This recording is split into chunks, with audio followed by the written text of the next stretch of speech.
నమస్కారం. ప్రభుత్వ పథకాల అప్డేట్స్ ముఖ్యంగా ఇందిరమ్మ ఇండ్లు, రేషన్ కార్డులకు మరియు భూమి లేని పేదలకి 12,000 ఆర్థిక సాయం సంబంధించి మన ఛానల్లో ప్రతి అప్డేట్, ప్రతి డౌట్ క్లియర్ చేస్తూ వీడియోస్ అయితే వస్తుంటాయి. తప్పకుండా సబ్స్క్రైబ్ చేసుకోండి. వీడియోస్ అయితే లైక్ చేసి ఉండండి. ఇక వివరాల్లోకెళ్తే గ్రామాల్లో, జిల్లాల్లో, మండలాల్లో అయితే భారీ ఎత్తున మూడో రోజు అయితే గ్రామ సభలు అయితే నిర్వహించడం జరిగింది. కొన్ని చోట్ల అల్లర్లు జరిగాయి, కొన్ని చోట్ల గొడవలు జరిగాయి, కొన్ని చోట్ల ప్రశాంతంగా అయితే జరిగాయి. అయితే హైదరాబాద్ జీహెచ్ఎంసీ పరిధిలో మరి ఇందిరమ్మ ఇండ్ల కోసం రేషన్ కార్డుల కోసం అయితే సర్వే అయితే కొనసాగుతుంది. ఇందిరమ్మ ఇండ్ల కోసం హైదరాబాద్ జీహెచ్ఎంసీ పరిధిలో మొత్తం 150 వార్డులు అయితే ఉన్నాయి. ఆ 150 వార్డులకు సంబంధించి మొత్తం 10,71,000 దరఖాస్తులు అయితే వచ్చాయి. ఈ 10,71,000 దరఖాస్తుల్లో నిన్నటి వరకు దాదాపు 7 లక్షల దరఖాస్తులు అయితే సర్వే అయితే పూర్తి చేశారు. ఇంకా 3,21,000 దరఖాస్తుల పరిశీలన పూర్తి కావాల్సి ఉంది. కాబట్టి ఇంకా వారం రోజులు టైం పట్టే అవకాశం ఉంది.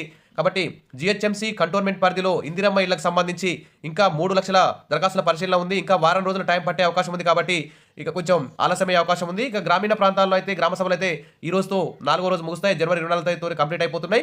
ఇక వారం రోజుల్లో ఈ 4-5 రోజుల్లోనే మరి జీహెచ్ఎంసీ హైదరాబాద్ కంటోన్మెంట్ పరిధిలోని 150 వార్డులో వార్డు సభలు నిర్వహిస్తారు. ఇక చాలామంది అడుగుతున్నారు మరి సిటీలో ఎప్పుడు ఈ గ్రామ సభలు పెడతారని చెప్పేసి. ఇప్పుడు మీరు సిటీలో ఉన్నవారు అంటే జీహెచ్ఎంసీ పరిధిలో ఉన్నవారు ప్రజాపాలనలో అప్పుడు డిసెంబర్ 4 ఆ ప్రాంతంలో అప్లై చేసుకున్నటువంటి వారు, ఇండ్ల కోసం కానీ రేషన్ కార్డుల కోసం కానీ అప్లై చేసుకున్న వారు, వారందరి పేర్లు కూడా ఇక్కడ కనిపిస్తున్నటువంటి ఇందిరమ్మ ఇండ్లు తెలంగాణ.gov.in ఈ అప్లికేషన్ సెర్చ్లో అయితే మీ పేర్లు కనిపిస్తాయి. ఎలా చూసుకోవాలో కూడా మన ఛానల్లో వీడియోస్ అయితే పెట్టాము. ఆ వీడియో చూసుకోండి. మీ పేరు లేకుంటే మళ్ళీ వెంటనే మీరు ఈ వారం రోజుల్లో జీహెచ్ఎంసీ పరిధిలో వార్డు సభలు నిర్వహిస్తారు. ఆ వార్డు సభల్లో మళ్ళొకసారి అప్లికేషన్ ఫామ్ కూడా మన ఛానల్లో ఉంది. రేషన్ కార్డులకు కానీ ఇందిరమ్మ ఇండ్లకు కానీ మళ్ళీ అప్లై చేసుకోండి.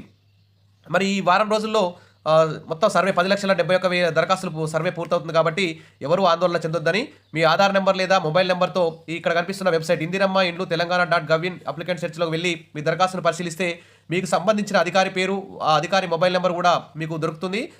వెంటనే మీకు ఏమైనా డౌట్ ఉంటే వారిని ఫోన్ చేసి ఈ సర్వే పూర్తి చేసుకోవచ్చు అని కూడా సూచించారు.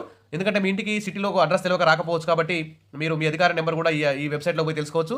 ఇక గతంలో నిర్వహించిన ప్రజాపాలనలో దరఖాస్తు చేసుకోని వారు వార్డు సభల్లో మళ్ళీ దరఖాస్తు చేసుకోవచ్చని స్పష్టం చేశారు. ఎవరి పేర్లైనా మిస్ అయినా కానీ, కొత్తగా ఎవరైనా దరఖాస్తు చేసుకోవాలనుకున్నా కానీ ఈ వారం రోజుల్లో జీహెచ్ఎంసీ పరిధిలో స్టార్ట్ అయ్యే 150 వార్డుల్లో వార్డు సభలు నిర్వహిస్తారు. ఆ వార్డు సభల్లో మళ్ళీ కూడా అప్లై చేసుకునే అవకాశం అయితే ఇస్తున్నారు.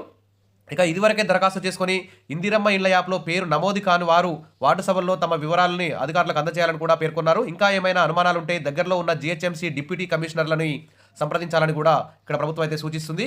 కాబట్టి ఇది జీహెచ్ఎంసీ హైదరాబాద్ కంటోన్మెంట్ పరిధిలోని ఇందిరమ్మ ఇండ్లు, రేషన్ కార్డులకు సంబంధించి వార్డు సభలకు సంబంధించి కీలకమైన అప్డేట్. అదేవిధంగా ఇంకా హైదరాబాద్ పరిధిలో జీహెచ్ఎంసీ పరిధిలో అనేక లక్షలాది డబుల్ బెడ్రూమ్ ఇండ్లు అయితే కట్టి పెండింగ్లో ఉన్నాయి, వేలాది సంఖ్యలో. వాటన్నింటినీ కూడా అర్హులైనటువంటి లబ్ధిదారులకు వెంటనే పంపిణీ చేయాలని చెప్పేసి ప్రభుత్వం కూడా భావిస్తోంది. వెంటనే వాటికి పెండింగ్ బిల్స్ అన్నింటినీ విడుదల చేసి వాటి యొక్క మౌలిక సౌకర్యాలు కల్పించి వాటన్నింటినీ అర్హులందరికీ గుర్తించి అర్హులకు ఇద్దామని చెప్పేసి డబుల్ బెడ్రూమ్ ఇండ్ల పంపిణీ చేద్దామని చెప్పేసి ప్రభుత్వం ఆలోచిస్తుంది. ఇది ఒక గుడ్ న్యూస్ అని చెప్పొచ్చు. అప్డేట్ రాగానే అందిస్తాను. తప్పకుండా సబ్స్క్రైబ్ చేసుకోండి. వీడియోస్ అయితే లైక్ చేసి ఉండండి.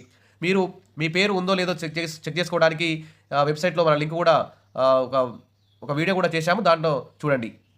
ఇంకేమైనా డౌట్స్ ఉంటే కామెంట్ సెక్షన్లో పెట్టండి. Wish all the best. Thank you.